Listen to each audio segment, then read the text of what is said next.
Olá pessoal, começa mais uma hora da temperatura do termômetro Oscar. Comigo, Danilo Teixeira, nosso editor, Olá, gente, tudo certo? Olá, Renan. e eu, Renan, Ah, é. Morgado, criador e fundador do termômetro Oscar, cinema é tudo isso. Pois bem, não é? Depois da semana das revelações da academia sobre o regulamento, agora vamos fazer um tema mais diferente, mas pra gente se divertir um pouco também, né? Porque nem tudo tem que ser notícias preocupantes, não é? Uhum. Então, nós vamos comentar uma questão que eu acho que muita gente já deve ter visto. Muita gente que gosta de cinema deve conhecer o site IMDb, que é a principal lugar de base de informações sobre cinema atual, não é? Acho que não existe nenhum site maior que ele para isso, sobre informações de filmes que estejam em pré-produção, em desenvolvimento, pós-produção, carreiras de atores. É o melhor lugar onde você vai encontrar todas essas informações. E nela, como muita gente também já deve ter visto, os filmes você pode votar nos filmes e escolher uma nota. E isso faz com que o filme se tenha uma boa colocação até dentro do próprio site. E hoje vamos falar sobre os 10 filmes mais bem colocados do site IMDb. E vamos comentar cada filme, do porquê que a gente acha que também está tão bem colocado, suas envolvências com o Oscar e outras questões também, não é? Porque a gente está aqui para se divertir com essas listagens. Então começa com o 10º lugar. Então, eu achei legal porque o 10º lugar já me surpreendeu um pouco, porque eu não esperava que ele tivesse tão bem colocado, porque eu não lembrava da lista. A gente encontrou a lista um pouco antes, né?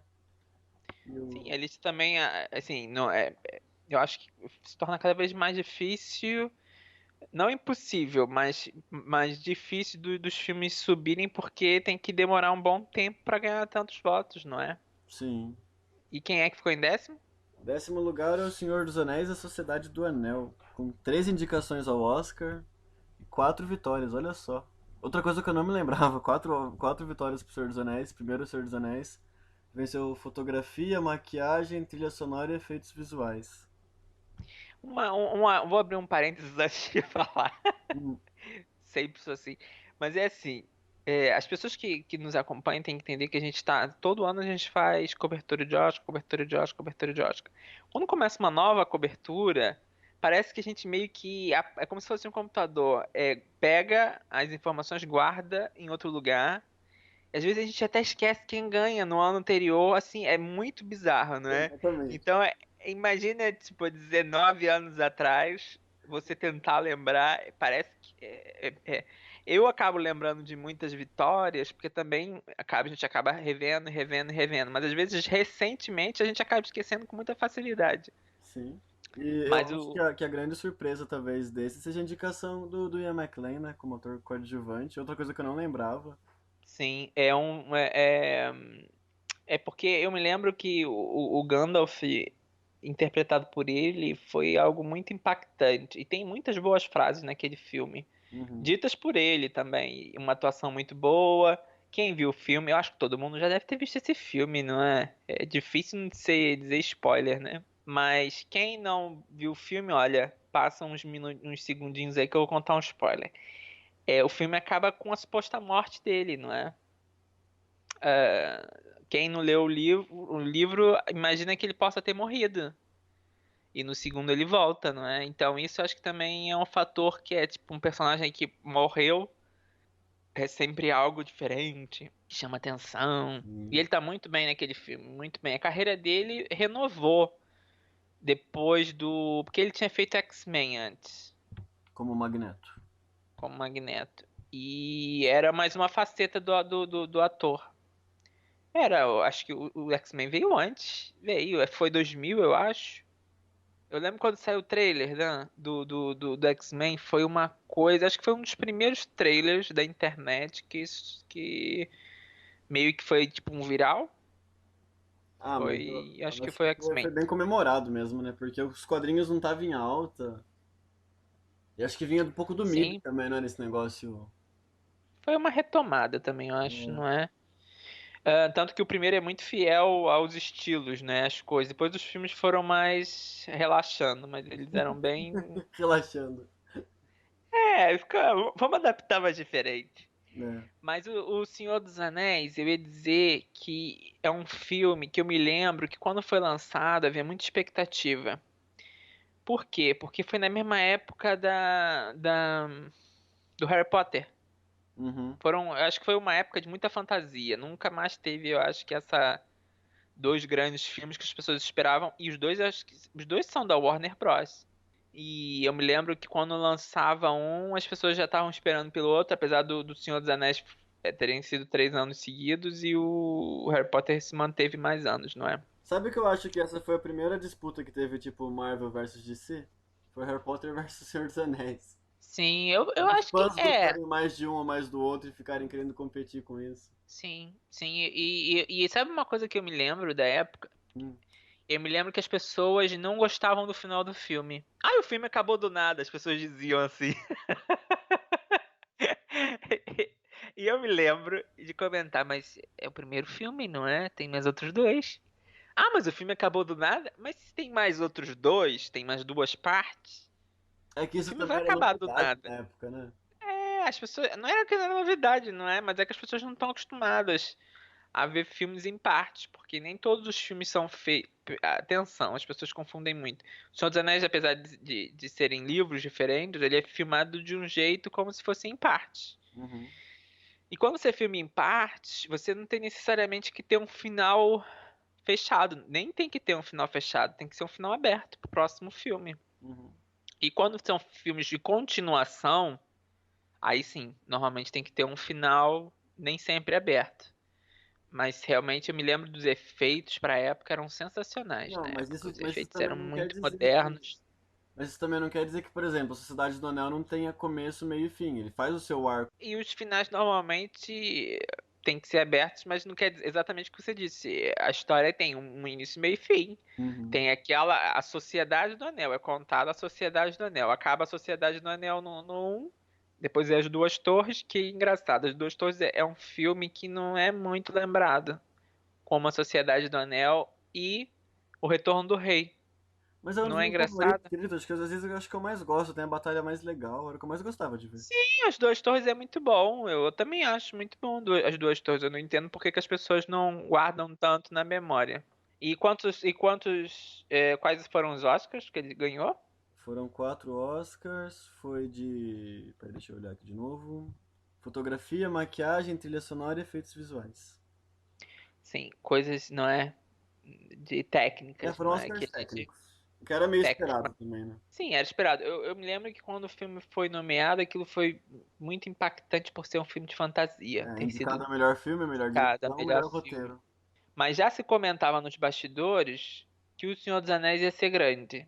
As pessoas Hum. já estavam esperando que O Senhor dos Anéis fosse grande, ainda mais com a história de que tinham sido feitos os três, estavam sendo feitos três filmes, não é, ao mesmo tempo, que era algo muito diferente para a época, porque isso foi um risco para a Warner Bros. Você sabe que a Warner Bros, se os filmes não tivessem feito sucesso, a Warner Bros tinha entrado em falência? Então ela postou alto junto nesse e no Harry Potter. Foi. Foi uma grande aposta. Ele ia entrar em falência se não tivesse. Sabe que a Warner Bros., se não me engano, ele já entrou em falência uma vez anteriormente com a Cleópatra. Ah, eu vi falar Quase em que foi falência. antiguíssimo, né? Que foi um combo Sim, foi um. bilionário. Jesus, mas o filme é lindo em questão de é, cenários, vestidos. Você vê que é muito luxuoso, de gastar o mesmo dinheiro. O filme é longuíssimo também. Mas exatamente por ser um filme longo, tem horas que é muito complicado de assistir o filme. É muito passado, muito maçante, sabe? Mas não conseguiu recuperar o dinheiro que era esperado, não é? Na bilheteria. Enquanto O Senhor dos Anéis conseguiu. Uhum. E é um filme que eu me lembro com boas memórias.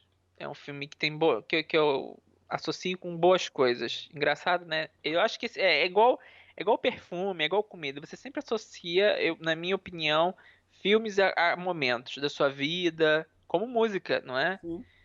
E eu associo o Senhor dos Anéis com um bom momento, assim, pro cinema. Eu me lembro que as pessoas, apesar da pirataria que estava havendo, as pessoas estavam indo mais pro cinema. As pessoas reclamam tanto da pirataria no passado, e eu acho que agora que não tem tanta pirataria é que as pessoas estão mais afastadas do cinema. Engraçado, né?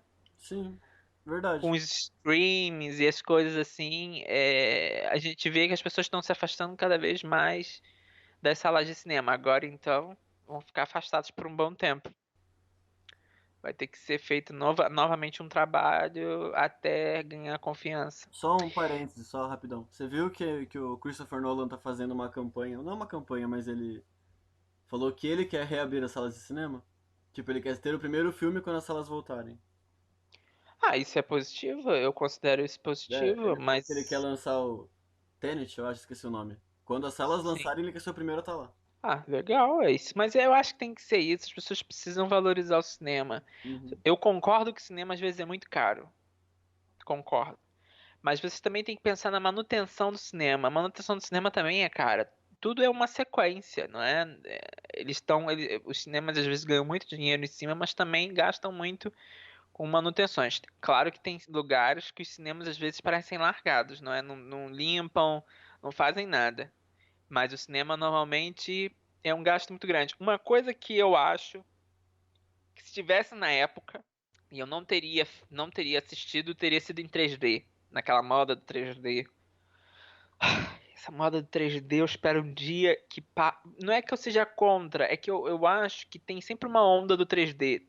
Ou seja, sempre chega uma época, ai, 3D, 3D, e parece que eles vendem isso, mas a gente sabe que não vai durar o 3D. A gente sabe que as pessoas vão se cansar do 3D. Senão de usar óculos dentro do cinema, as pessoas se cansam. E é muito caro, é muito caro.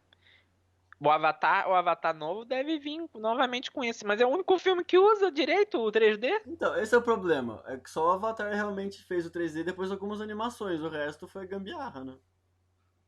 Eu me lembro de agora eu não me lembro qual era o nome qual era o filme, mas eu me lembro perfeitamente de ter ido ver o filme porque era 3D. E eu tirei os óculos praticamente, porque o filme, enfim, usava igual aquelas técnicas antigas de cinema, tipo, bota a mão pra frente, Uhum. 3D. E não tem mais nada 3D no filme. Isso me irritou de uma tal forma que eu não queria mais ver o filme. Mas não me lembro qual era o nome, mas é quando você adapta um filme a 3D, não faz o filme em 3D. Eu vi o Essa é Vingadores 2 assim, tipo, ficou muito pior do que ele é. Que é um filme chato, hein? Mas nossa, ficou muito ruim. Foi infinito de assistir. Então, nono lugar, Nono lugar é um clássico, sem indicações ao Oscar, olha só. É Três Homens em Conflito, do Sérgio Leone com o Clint. E é um eu clássico absoluto, eu cheguei a ver na faculdade, só pra estudar aquela cena lá onde eles estão se olhando, que é muito boa mesmo. É um filme absoluto. é um filme muito bom. E eu tenho algumas, talvez, explicações do porquê o filme não foi indicado ao Oscar. Vamos lá. Mas antes, o Sérgio Leone, quem não conhece, ele tem pouquíssimos filmes. A filmografia dele é muito curta, mas ele tem Era Uma Vez no Oeste, Era Uma Vez na América. Que acho que são São os filmes maiores, também, né? são os maiores, mas que são filmes que também foram muito bem feitos. Qual é o problema do filme? O filme, na verdade, ele foi feito na Itália. E na Itália, isso é um dos motivos que eu considero. E na Itália, naquela época, havia um grande problema para captação de áudio, que é o que eu considero também um dos grandes problemas no cinema brasileiro. E naquela época, eles filmavam todo o filme praticamente sem captação de áudio e depois dublavam por cima. Então você vê muitas cenas das pessoas falando inglês, mas estão falando italiano. Hum, Então soa um pouco até igual aquelas séries novelas mexicanas que tem sim. a voz por cima Da e SBT. isso talvez tenha sido um problema para academia, porque a academia ainda mais naquela época, nos anos 60 ainda, não é, estava se achando Natal, então esse tipo de filme. E outra questão, o filme é faroeste. Faroeste já estava muito banalizado naquela época. E isso estava ficando banalizado naquela época, nos anos 70, então nem se fala. Por quê? Porque todo mundo fazia filme de faroeste. E se você reparar, a academia não é exatamente uma grande fã de filmes de faroeste, não é? E isso com certeza atrapalhou o filme a conseguir indicações. É uma pena, porque é um grande filme. Mas o filme não foi indicado, tipo, nada. Nada, sim, Não, tipo, nem Globo de Ouro, nem BAFTA, nenhum lugar. Deixaram ele de lado. é aquela coisa. É, até o Orson Welles, ele falou pro diretor Sergio Leone que não era pra fazer esse filme. Por quê? Porque ele disse que porque o filme se passa numa guerra civil. Uhum. E ele disse que esse tipo de filme não fazia um sucesso nos cinemas. E então ele falou pra não fazer esse filme porque ele acreditava que ia muito mal nas bilheterias. E de certa forma ele tinha razão, não é? De certa forma ele tava certo. O Orson Welles apanhou muito na indústria. Também ele não foi santo, mas apanhou muito na indústria cinematográfica. E se ele aconselhou, não é? Por algum motivo, por algum motivo havia. Mas eu acho esse filme muito bom. Eu vou até comentar o seguinte. A gente vai ver ainda muitos filmes nessa lista. Mas se você reparar, quase todos esses filmes são sagas. E Três Homens em Conflito é uma saga. Acontece tanta coisa no filme. Porque eu acho que o filme, se eu não me engano, são 3 horas de filme. São 2 horas e 40 e alguma coisa eu tava vendo aqui É, agora. mas o que é. Eu não sei se você já reparou que tem filme que acontece tanta coisa, tanta coisa, tanta coisa, que você fala assim, nossa. E às vezes tem filme que tem 3 horas e não acontece nada. E esse Toda filme vez. acontece muito. E esse filme acontece muita coisa, se passa muita história, o que é muito bom. E Uhum. tem aquele estilo. Quando você vê que o diretor tem um estilo próprio, ele tinha um estilo muito próprio. Que é algo que eu acho que o Tarantino procura muito, não é? Altas influências. Que é o Sergio Leone, é uma das influências dele. É, e eu acho que é um filme excelente, que as pessoas têm que assistir. É a última parceria dele com o Clint, se eu não estou enganado. Porque é um filme que eu acho que mostra. É tipo uma trama que te surpreende. Não vai pro óbvio.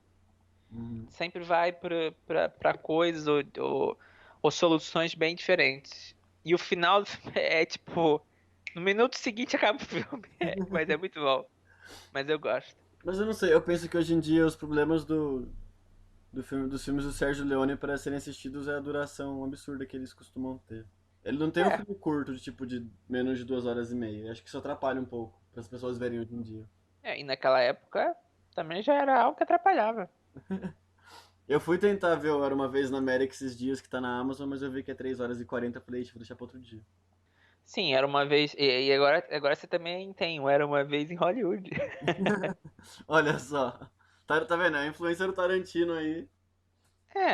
As pessoas se acabam por se influenciar no cinema. Eu acho que acho que é muito saudável.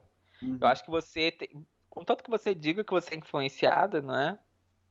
Não fique naquela coisa do tipo, sou o criador original, né? Temos que sempre, eu acho que, reverenciar quem fez parte do cinema, quem foi, e dar os créditos, não é? Qual é o problema, não é? E isso o Você Tarantino sempre dizer. fez, né? Ele sempre Sim, sim. deu os devidos Mas créditos. é isso que eu digo, eu acho que tem que ser feito. Eu acho que tem certos diretores que acabam por ser influenciados, mas não mostram, não demonstram, sabe, quem Uhum. influenciou, entendeu? Não revelam, não se fala. Porque, obviamente, você, quando começa o cinema, eu fico imaginando aqueles no início, não é? Que começaram do zero. Do zero tudo se começa.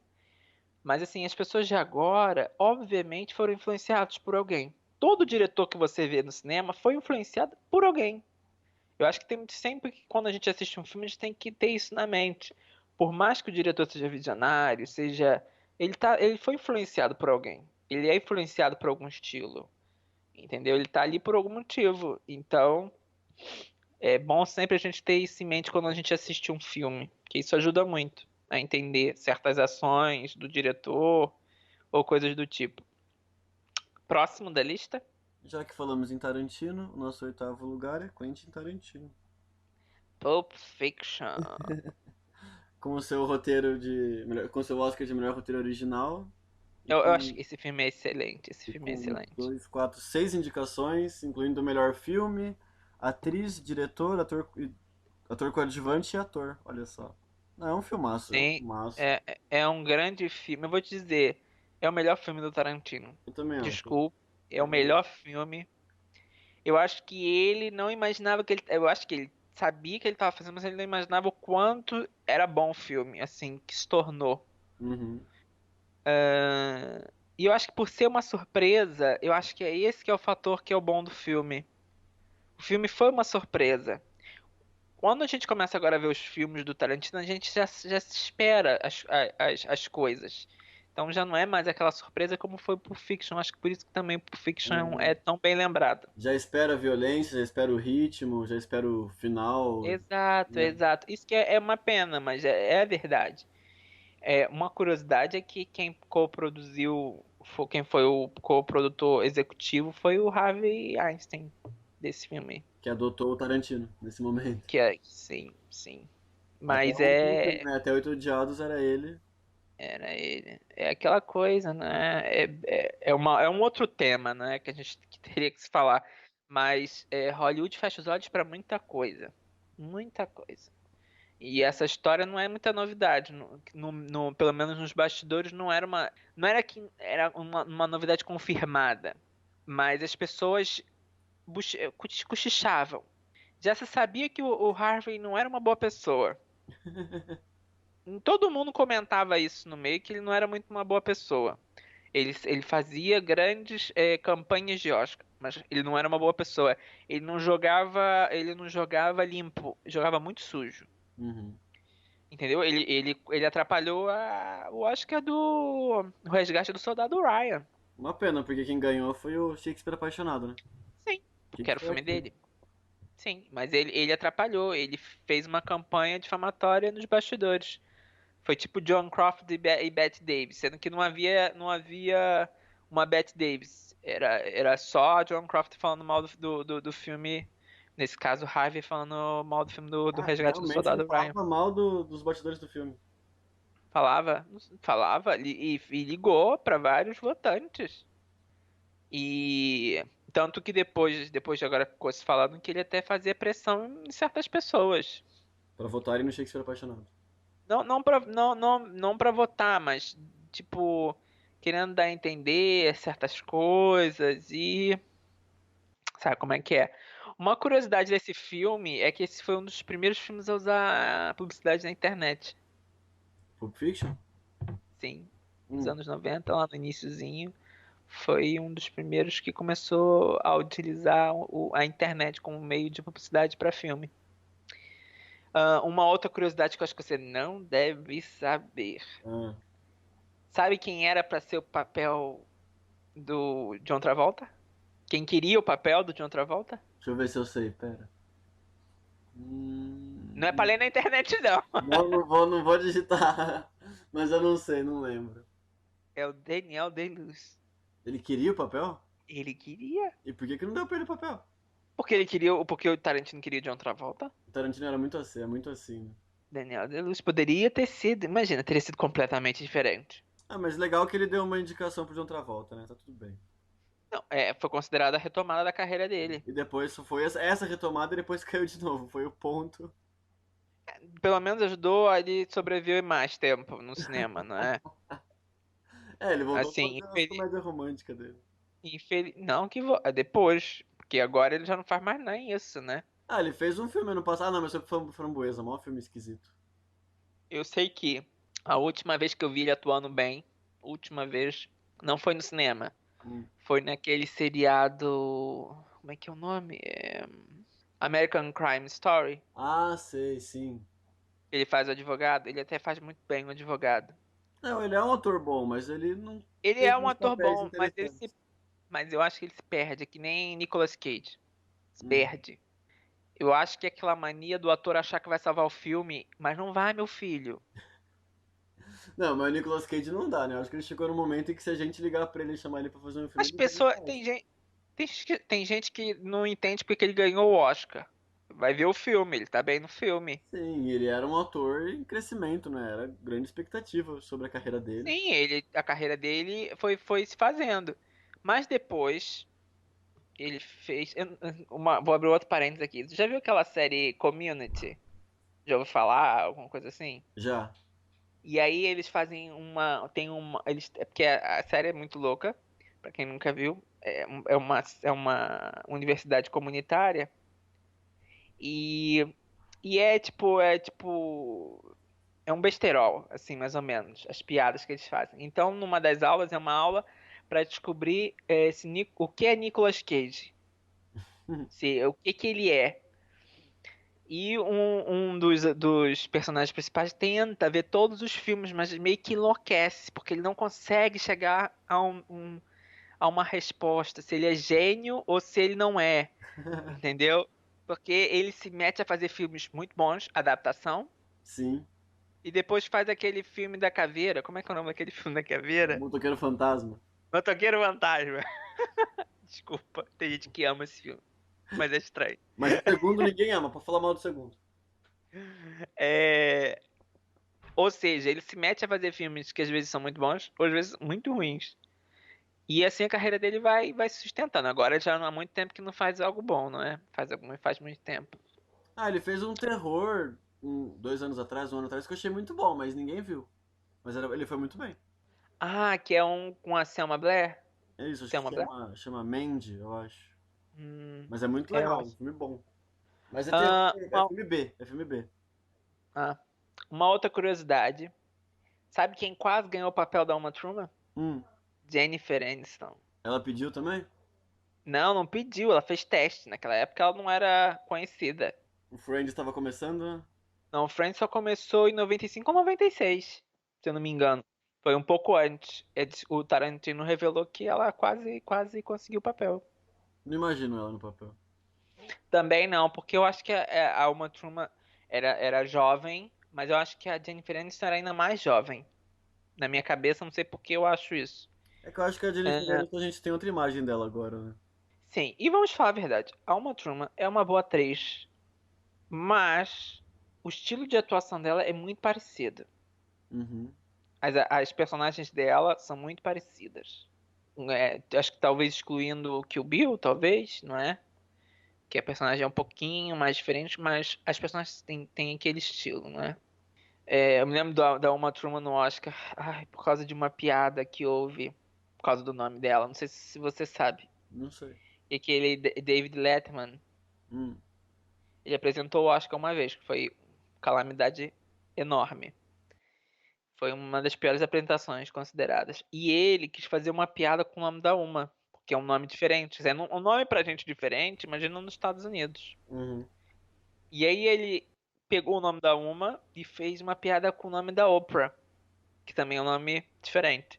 Então ele ficou falando o nome das duas várias vezes. Uma, Oprah. Oprah, Uma. Virou uma piada que ninguém entendeu e até hoje é associada a ele como uma péssima piada. Que é verdade, não fez muito Mas sentido. não deve ser dele a piada, deve? Não sei. Mas que foi péssimo, foi. Mas voltando ao Pulp Fiction. Pulp Hum. Fiction é um filme que eu me lembro quando saiu. Eu me lembro de ver bem jovem, não é? Porque eu não sou velho. E, e eu me lembro de ser muito confuso pra mim inicialmente. Porque a estrutura do filme não é uma estrutura normal de É, filme. Então, pra quem não estava muito acostumado, foi um grande impacto.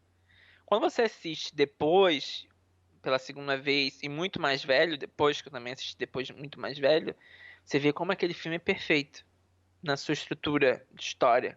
Porque nem sempre você tem que contar uma história na ordem, não é? sim. Nem o filme às vezes é filmado em ordem, quanto mais é uma estrutura de história, não é? E eu me lembro que as cenas de violência eram muito impactantes pra época também, com grandes atores fazendo, né? Também tem isso. Bruce Willis estava em altíssima, né? Sim, foi uma pequena participação. Eu acredito que aquele filme ele tem uma pequena participação, tanto que às vezes eu até esqueço que ele tá nesse filme. E eu acho que é um filme que vai se manter por muitos e muitos anos como um grande filme que ensina a se fazer cinema. E tem a Que eu acho, indicação do Samuel Jackson, única até hoje. eu acho que o Samuel, ele podia ter ganho um Oscar naquele ano. É, não sei se vai ter outra Mas oportunidade.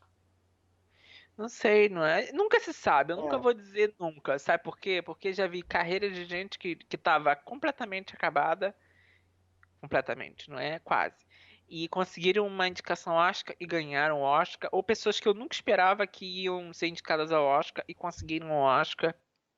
Gente que você vê como ator de televisão, você não imagina que vai se tornar um ator de filme, sabe? Sim.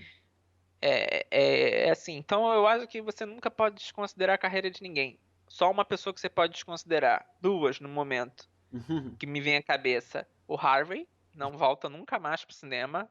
Considerem esse o fim, porque isso não é igual a outros lugares que parece que as pessoas não têm memória, sabe? Do Uhum. que acontece. Não, isso não vai É, conseguir. não, isso nunca vai acontecer. Não tem como, gente. Nunca. É mais fácil, não sei. Qualquer outra coisa acontecer menos isso. E o Kevin Spacey. E o Kevin Spacey. Acho que não consegue mais. Esse eu não sei. Esse talvez, sei lá, daqui 10 anos? Não sei. Não sei. Eu vou dizer uma carreira que eu achei que estava acabada e não acabou. Hum. Mel Gibson. Então, você viu, ele deu Mel 10 anos de Gibson. sumiço aí e voltou com tudo. Sim, mas Mel Gibson ainda sofre, mas Sim. muito bem sofrido. Que o que ele fez também não é muito. Eu me lembro que o termo que usaram era suicídio de carreira. Que ele cometeu um suicídio de carreira, porque ele começou a fazer muitas declarações, não é? Ainda mais antissemitas e coisas assim, que foram expostas ao público, porque isso foram gravadas, depois foram colocadas o áudio expostas, não é? E ele se tornou um nome, uma pessoa não grata, não é? E tanto que uma das pessoas que apoiou ele foi a Judy Foster, que fez com que ele conseguisse aos poucos ir no voltando ao cinema, E voltou com porque ele tudo. também eu não esperava que ele fosse conseguir ser com a indicação ao Oscar. As pessoas têm que entender que certas carreiras quando são indicadas ao Oscar são sinônimos de aprovação ou perdão. Na minha opinião, aquela indicação ao Oscar do Mel Gibson com Até o Último Homem foi uma espécie de absorção da indústria. Pelo menos a indústria que eu digo americana, não é porque a maior parte que vota. Uhum. E aquilo foi o momento do tipo, está bem. Você já sofreu muito e agora perdoamos.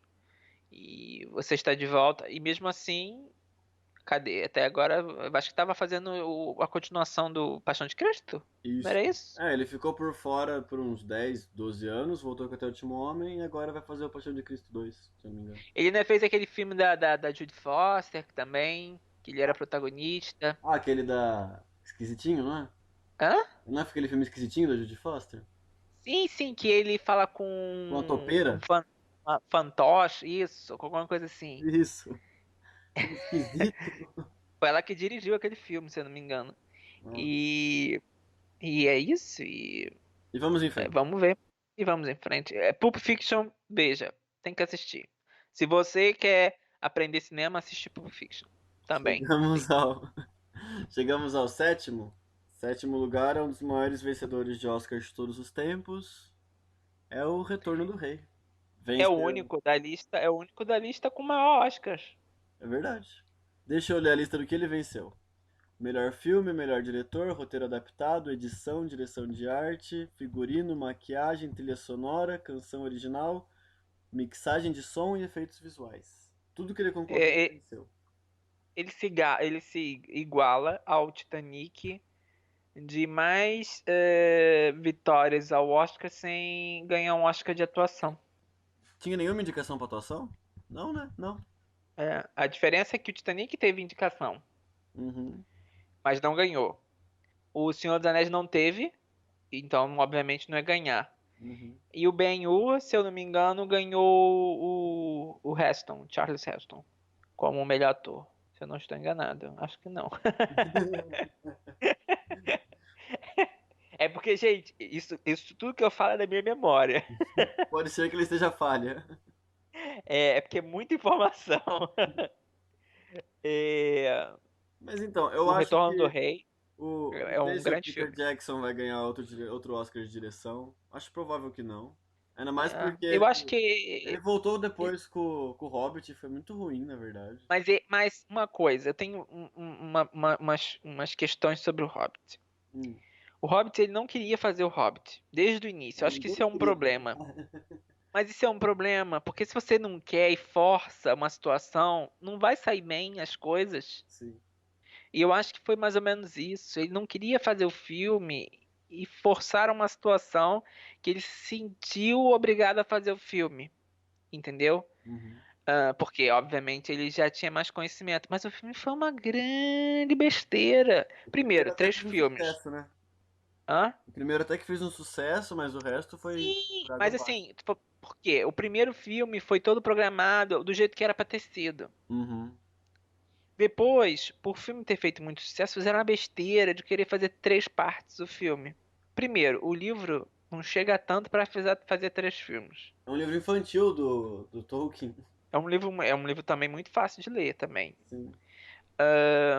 E não precisava de três partes. Tem coisas ali. Outra coisa. Uma coisa é quando você adapta um filme e tem que cortar. Outra coisa é quando você adiciona Resgata o coisas que nunca personagem que não tem existiram. nada a ver. Exatamente. Eu sei que fez. A gente que sabe, que conhece cinema, isso foi feito para quê? Para atrair o público do passado, Do Senhor dos Anéis. do Senhor dos Anéis. Para as pessoas se sentirem em casa. Mas não pode, gente. Não pode fazer uma coisa dessa, porque não é uma adaptação que acaba até ferindo o original. Uhum. Entendeu? Acaba sendo uma má adaptação. Eu entendo muito mais quando as pessoas falam assim: ah, o filme não tem nada a ver com o livro. Ok, mas não fique inventando coisas que são importantes, que as pessoas conhecem, têm memória. E isso não foi muito bom. E eu acho que o Hobbit ele foi um filme que a primeira parte é boa, assim. A primeira parte eu até gosto. Mas a segunda, a terceira, Então, mas tem é que o uns efeitos problema. visuais naquele filme que eu fico assustado. Como aquilo conseguiu passar? Porque eu fico assim. O Retorno do Rei continua tendo efeitos visuais incríveis e o Hobbit, que é mais novo, me pareceu os efeitos visuais muito ruins. O problema é que eu acho que, como você falou, o primeiro Hobbit, ele era meio livro. Aí o segundo Hobbit, ele foi mais, sei lá, quase até o final. Aí o último foi só uma batalha grande de 2 horas e meia. Não tem uma linha de roteiro, eu acho. Sim, é porque tentou repetir o Senhor dos Anéis. É. Mas, gente, nada na vida. É como diz a frase no As Crônicas de Nárnia: nada na vida se repete duas vezes. E isso é uma grande verdade. Você nunca vai conseguir repetir o mesmo sucesso. Por quê? Porque tem. Vocês, primeiro, o filme foi lançado numa época em que quase não havia grandes filmes de fantasia. Olha quanto tempo passou desde o Senhor dos Anéis até o Hobbit. O Retorno do Rei, vamos considerar, foi um grande marco, que provou que filme de fantasia consegue também ganhar Oscar, consegue ser considerado arte, entendeu? E Uhum. consegue ser feito. Porque até ali, filme de fantasia, até a Sociedade do Anel, filme de fantasia é levado na piada, né? Entendeu? Não é tipo como as pessoas falam hoje em dia dos filmes em quadrinhos. Uhum. É sim, você vai quebrando novos paradigmas. E o Retorno do Rei é um grande filme. Eu acho que é um filmaço. Eu me lembro de assistir no cinema também. E, e me lembro, eu me lembro, uma coisa que eu me lembro, o filme não acabava.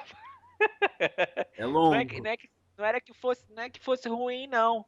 É que o filme era tão longo que eu me lembro de ir no cinema pensar assim, gente, eu tenho que ir no banheiro, que eu não aguento. É 3 horas e Porque 20.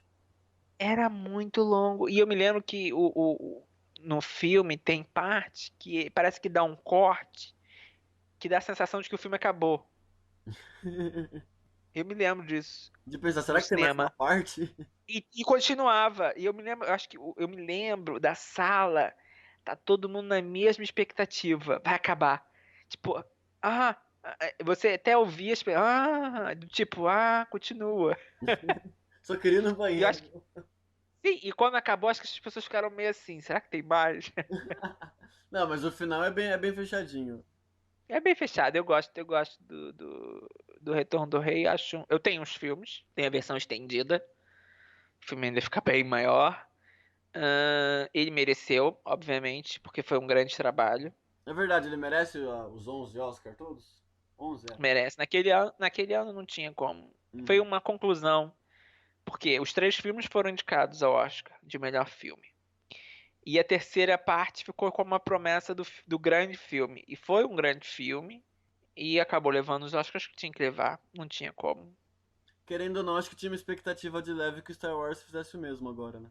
Coitado de Star Wars. Então, mas tinha, ó, vai concluir mais uma saga, vai ser legal, né? Mas sabe qual é o problema do diferente do Senhor dos Anéis? É o fator surpresa. Uhum, Os fãs reclamavam da adaptação do livro, certo? uhum.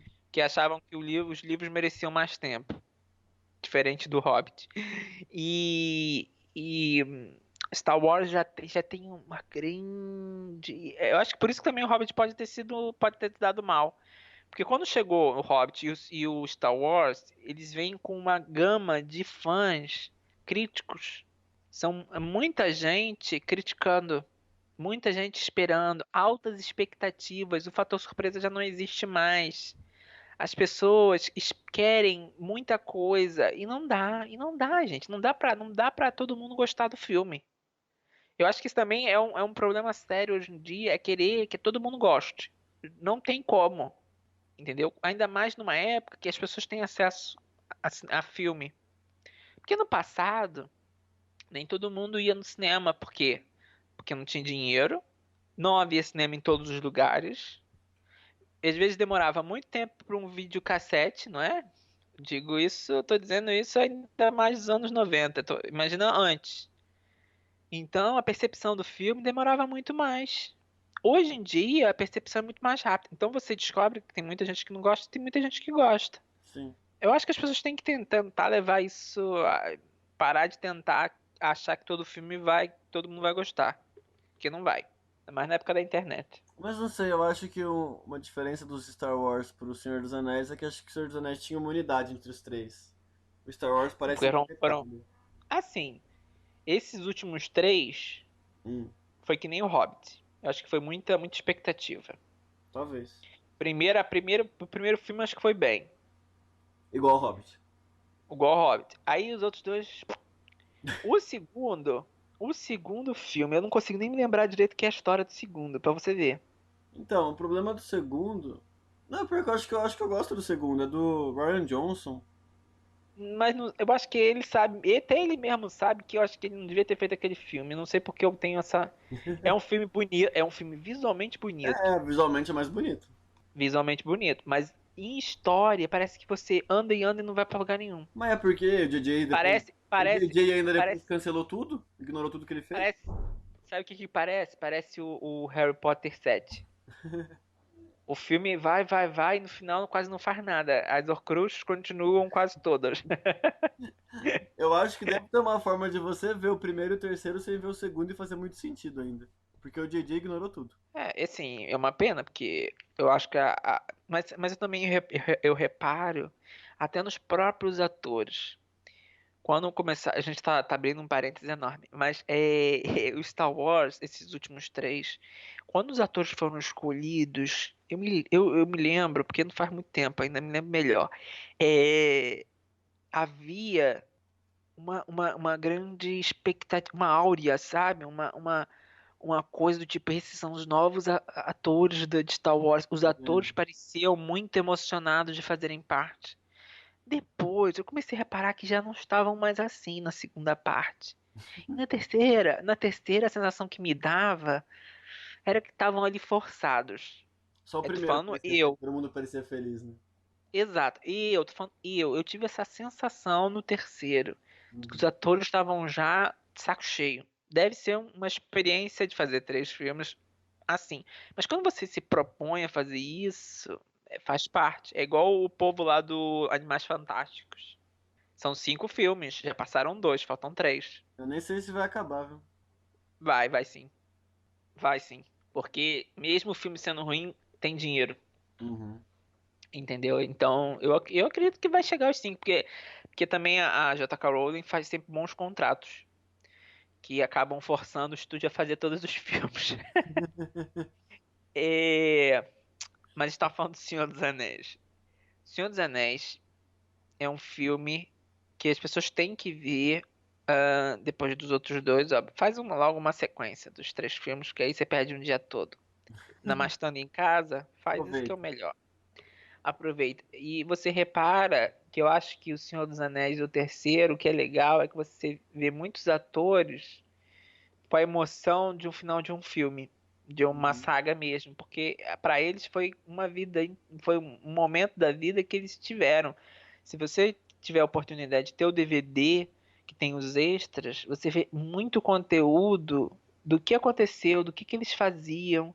Aquilo ali foram anos de vida que eles deram pro filme. Uhum. Pro Peter Jackson, então eu acho que quando chega no terceiro, você sente que tá mesmo acabando. Os atores têm mesmo mostram aquilo do fim, de que, apesar de algumas cenas do 2 e do 3 terem sido filmadas muito misturadas, de qualquer jeito, quando as cenas do 3 são filmadas, você vê que ali tá tendo o fim e os atores demonstram isso. Eu gosto muito desse filme. Peter Jackson tá bem nesse filme. É uma pena que acho que Peter Jackson também cansou um pouco. Faz tempo que É não porque eu faz acho um filme. não faz um bom filme há um bom tempo, não é? Não, nem É, o filme ele Hobbit faz, ele sumiu por um bom tempo. sumiu. É uma pena, ele é um diretor que. Eu acho que também não sei se tem a ver também com ânimo. Acho que alguns diretores perdem o ânimo no caminho, sabe? Acho que o Hobbit estressou ele demais. Eu acho que sim. Eu acho que sim. É, vai vir agora a série, né, Netflix. na Netflix. Eu fico um pouco curioso pra saber como é que eles vão adaptar isso. Quantas mil Mas, horas vai ter agora? vamos ver. Qual é o próximo da lista? É, o sexto lugar também, vencedor de 7 Oscars, do Steven Spielberg, A Lista de Schindler. Pra mim, é um dos filmes mais tristes e mais bonitos já feitos. Eu concordo com Eu todos os acho. Oscars que ele venceu. É um filme. Eu até mudo o tom da minha voz porque é um filme muito forte. Eu acho que é um filme muito forte. Eu me lembro de assistir esse filme, eu sempre tô me lembrando, mas eu me lembro muito das emoções que eu tive quando eu assisti o filme. Hum. E eu me lembro de ser um filme down, porque não tem como não ser down. É uma história de um momento terrível da humanidade. E aquilo ali é uma forma de legitimar um momento péssimo, entendeu? E é muito bem filmado. Parece real. Você parece que está vendo um documentário, quase, assim, na minha cabeça. Porque as cenas são muito bem filmadas.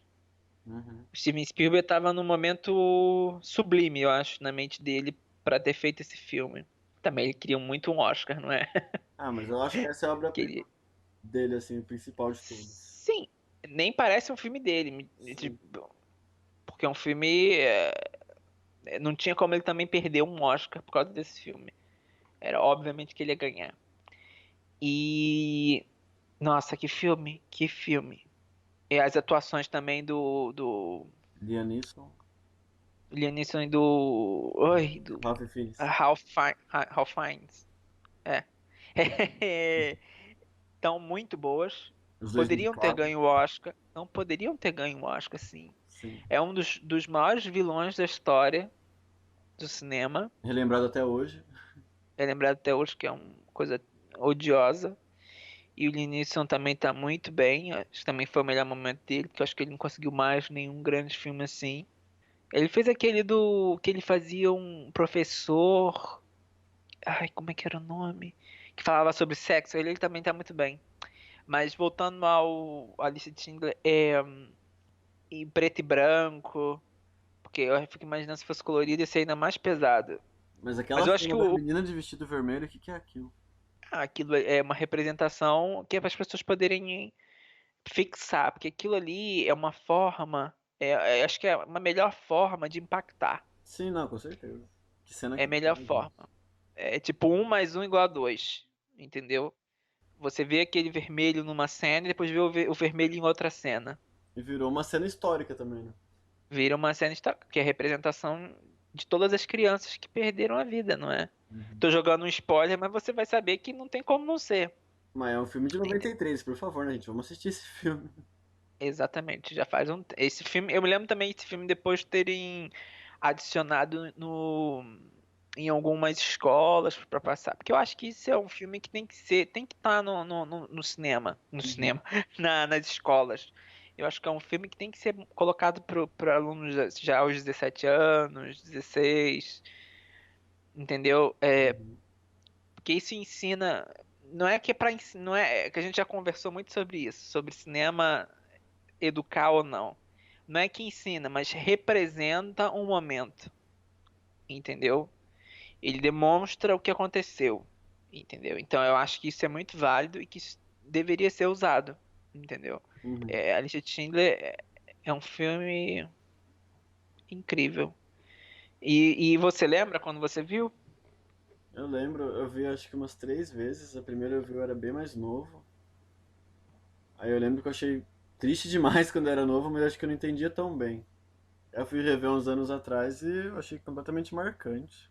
Virou um dos meus filmes favoritos na hora. Sabe uma cena que eu me lembro, duas cenas, na verdade, que eu me lembro muito, não, três cenas, três cenas que eu me lembro muito, três. Vamos lá, três, só três. Três cenas. A primeira cena, uma cena em que ele dá tiro nas pessoas que estão em formação. Era o que eu ia falar. Na hora que ele acorda de manhã, Jesus, que coisa horrível. Aquela cena me dá arrepios. E é tão bem feita aquela cena que é assustador. A segunda cena é a das pessoas dentro do trem, dos comboios, e, e que estão com muito calor por causa do sol e eles jogam água. Me parece tão real no sentido de que aquilo com certeza aconteceu. sim.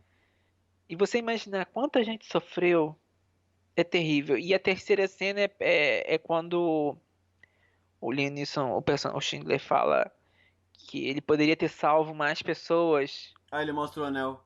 entendeu? Ele fala, com Aquilo esse é anel eu uma. teria salvado mais tantas pessoas, tal.